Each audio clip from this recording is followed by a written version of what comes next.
ইনকিলাব মঞ্চের নেতা ওসমান হাদিকে কারা হত্যা করেছিল, কারা এর পরিকল্পনাকারী, এই হত্যার সাথে কারা জড়িত?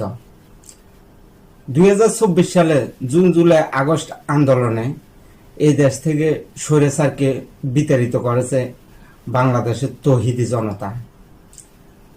কারণ স্বৈরাচার সরকারের আমলে বাংলাদেশের জনগণের নিরাপত্তা ছিল না, গণতন্ত্র ছিল না, কথা বলার স্বাধীনতা ছিল না।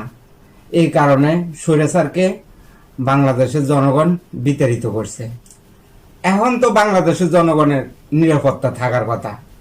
এখন কি বাংলাদেশের জনগণের নিরাপত্তা আছে? আগেও বাংলাদেশের জনগণ নিরাপদ ছিল না, এখনো বর্তমানে বাংলাদেশের জনগণ 2025 সালে নিরাপদ নাই। আগে স্বৈরাচার বাংলাদেশের জনগণকে হত্যা করত জঙ্গলি ট্যাগ দিয়ে, জঙ্গলি ট্যাগ দিয়ে মব সৃষ্টি করি তারপরে বাংলাদেশের জনগণকে হত্যা করত। এখন বর্তমানে একে কায়দা যারা উগ্রবাদী আছে তারা একে কায়দা এখন মানুষকে হত্যা করতে আছে, মব সৃষ্টি করে মানুষকে হত্যা করতে আছে। এখন তারা ট্যাগ দিতে আছে তারা স্বৈরাচারের দোষর, আওয়ামী লীগের দোষর। এই ট্যাগ দিয়ে মব সৃষ্টি করি এখন বাংলাদেশে মানুষ হত্যা করতে আছে। এই যে বিভিন্ন স্থাপনা কারা ভাঙচুর করতে আছে, যারা এই বিভিন্ন স্থাপনা ভাঙচুর করতে আছে তারাই মব সৃষ্টি করে মানুষ হত্যা করতে আছে। তারা চাইতে আছে বাংলাদেশে মবের রাজত্ব তৈরি করার জন্য। এই কারণেই বিভিন্ন ট্যাগ দিয়ে মানুষকে হত্যা করতে আছে। তারা যদি ক্ষমতা যেতে পারে তো বাংলাদেশকে মবের রাজত্ব বানাবে। বাংলাদেশের জনগণের উপরে নির্ভর করতে আছে আগামী বাংলাদেশ। বাংলাদেশের জনগণ কি গণতন্ত্র প্রতিষ্ঠা করব না একদলীয় শাসন ব্যবস্থা প্রতিষ্ঠা করব, এটা আপনার উপরে সিদ্ধান্ত ছেড়ে দেওয়া হয়েছে। স্বৈরাচার সরকারের নির্দেশনা অনুসারে আগে সবকিছু চলত, সবকিছু নিয়ন্ত্রণ হইত। স্বৈরাচার সরকারের কথা মতো আইন, আদালত, বিচার সবকিছু তার নির্দেশনা মোতাবেক চলত। এখন কার নির্দেশনা অনুসারে চলতে আছে এই রাষ্ট্র, আইন, আদালত, বিচার ব্যবস্থা, প্রশাসন কার নির্দেশনা চলতে আছে? তারা যদি কোন দলের অনুগত হয়ে যদি কাজ করে তাহলে বাংলাদেশের ভবিষ্যৎ অন্ধকার। এই যে ইনকিলাব মঞ্চের নেতা ওসমান হাদিকে কারা হত্যা করেছিল, হত্যাকারীদেরকে এখনো কেন গ্রেপ্তার করতে পারেনি? এখন ওসমান হাদির হত্যাকারীদের বিচারের দাবিতে কারা মব সৃষ্টি করতে আছে, কারা ফায়দা হাসিল করার জন্য এই বিভিন্ন স্থাপনাগুলা ভাঙচুর করতে আছে, কারা এই সমস্ত কর্মকাণ্ডগুলো করতে আছে? প্রশাসনের সামনে এই কর্মকাণ্ডগুলো করতে আছে। প্রশাসন কেন তাদেরকে প্রতিহত করে না?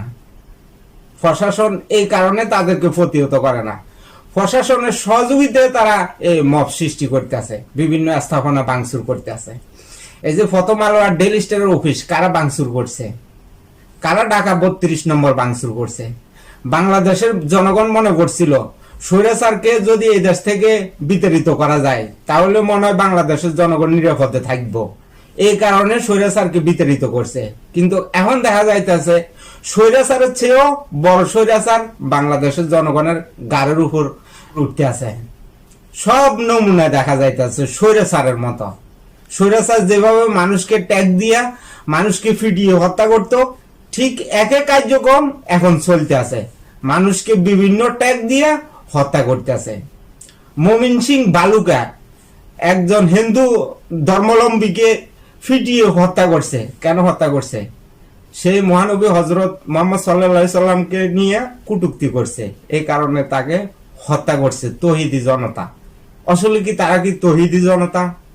যারা এই হিন্দু ধর্মাবলম্বীকে হত্যা করছে তারা কি তৌহিদি জনতা? তারা মোটেও তৌহিদি জনতা না। কারণ এখন মব সৃষ্টি করতে আছে কারা? যারা মব সৃষ্টি করতে আছে তারা এখন বাংলাদেশকে মবের রাজত্ব বানাইতে চায়। মানে বাংলাদেশের ভিতরে আর কোন দল থাকতে পারবো না, শুধু তারাই থাকবো। এই কারণে তারা বিভিন্ন জায়গায় বিভিন্ন স্থাপনাগুলো ভাঙতে আছে, ঢাকা 32 নম্বর ভাঙতে আছে, এই ডেইলি স্টার আর প্রথম আলোর অফিস ভাঙতে আছে। যারা ভাঙতে আছে তারা কারা? যারা মব সৃষ্টি করতে আছে, যারা এই ওসমান হাদির হত্যাকারীদের বিচারের দাবিতে আন্দোলন করতে আছে, তারা এই কর্মকাণ্ডগুলো ঘটাইতে আছে। বাংলাদেশের জনগণ আগেও নিরাপদ ছিল না, বর্তমানেও নিরাপদ নাই।